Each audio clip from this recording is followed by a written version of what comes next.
disiksa untuk mengaku membunuh sesuatu yang tidak mereka lakukan dan memang terbukti akhirnya mereka tidak membunuh. Atau meninggalnya dua putra-putri Cirebon ini. Ada tujuan melindungi seseorang dari keluarga penting. Ini hak konstitusi kita, kawan-kawan. Inilah wajah-wajah yang akan dilihat para generasi kita ke depan. Bahwa rakyat hadir dianggap sebagai penjahat. BAP itu soal korban salah tangkap polisi disiksa untuk mengaku membunuh sesuatu yang tidak mereka lakukan dan memang terbukti akhirnya mereka tidak membunuh. Tapi mereka sudah terlanjur di penjara. Orang tuanya sudah habis uang jual motor untuk bayar selnya di penjara yang seharusnya tidak mereka tempati, begitu ya. Kalau udah di penjara, udah disiksa, udah kehilangan masa. Yang pasti publik sepertinya tidak akan puas kalau Peggy yang dijadikan tersangka dan diadili.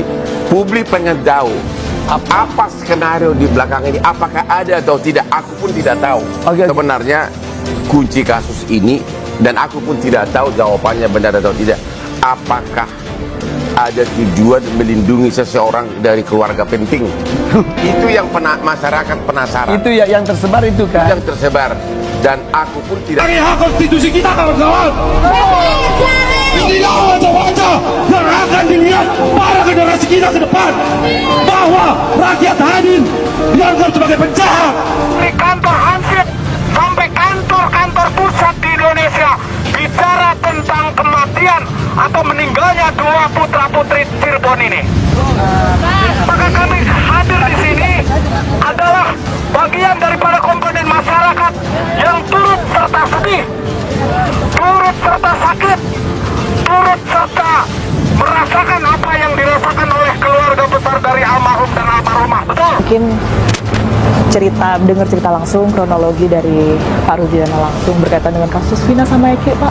Gini, mohon maaf ya, besar pura-pura saya terima wawancara karena memang sebentar saya pengen tenang dulu. Siap. Ya, tapi nanti ke depan pasti kita ada. Gitu tapi, ya. Iya, karena saya belum stabil deh. Siap. Kami paham. Ya. Nanti ke depan pasti saya minta kontaknya aja. Oh ya, saya kebetulan tadi terhubungi Pak Rudiana tapi centang, Pak. Nanti saya minta ulang kontaknya aja ya. Ya. Terus sama ini Pak, kebetulan kan beredar informasi juga, ini konfirmasi aja Pak. Informasi kalau ternyata 7 orang ini penangkapan di bawah Pak Rudiana, betul ya Pak ya? Makanya mungkin nanti saja ya Pak ya. Punten. Karena memang hal ini tetap kita koordinasi kepemimpinan, bukan saya tidak mau. Mampu dah bisa ya. Saya sebentar pengen tenang dulu biar pasti nanti ke depan saya menyantai. Oke. Soalnya itu yang beredar takutnya liar juga kan ya Pak di masyarakat. Nanti saya minta mohon media juga pasti. Siap. Boleh? Pak Rudiana, ya, siap Pak. Ya. Oke. Makasih ya Pak.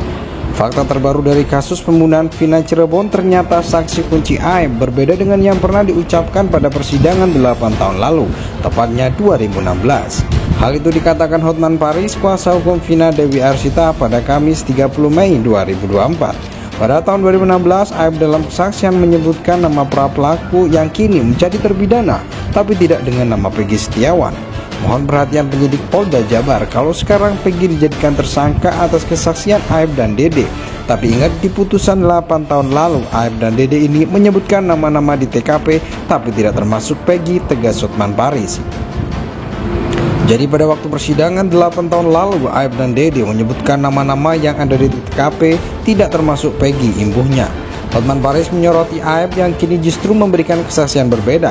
Tapi di 2024 mereka menyebut ada Peggy, berarti dua kesaksiannya bertolak belakang. Hati-hati hak asasi manusia, ucap Hotman Paris.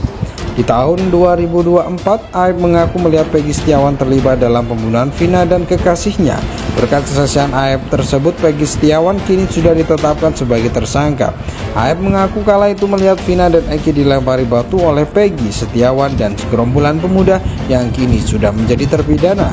Kejadian itu kebetulan saya lagi di warung, terus ada pengendara motor yang berseragam XTC lewat terus langsung dilempari batu, kata Aib di Bekasi Jumat 26 Mei 2024. Pelaku lanjut Aib memang sudah sering terlihat nongkrong di dekat bengkel cuci steam tempat ia bekerja. Sekelas Aib mengenal wajah-wajah pelaku yang melakukan penyerangan termasuk Peggy Setiawan. Saya tahu itu si Peggy sering kumpul sama anak-anak situ, sering nongkrong, jelas dia. Aib tidak mengenal Peggy secara personal, dia hanya tahu wajahnya karena sering nongkrong di dekat bengkel cuci steam. Untuk latar belakang serta pekerjaannya Aib tidak tahu sama sekali, bahkan namanya pun baru tahu setelah kasus bergulir.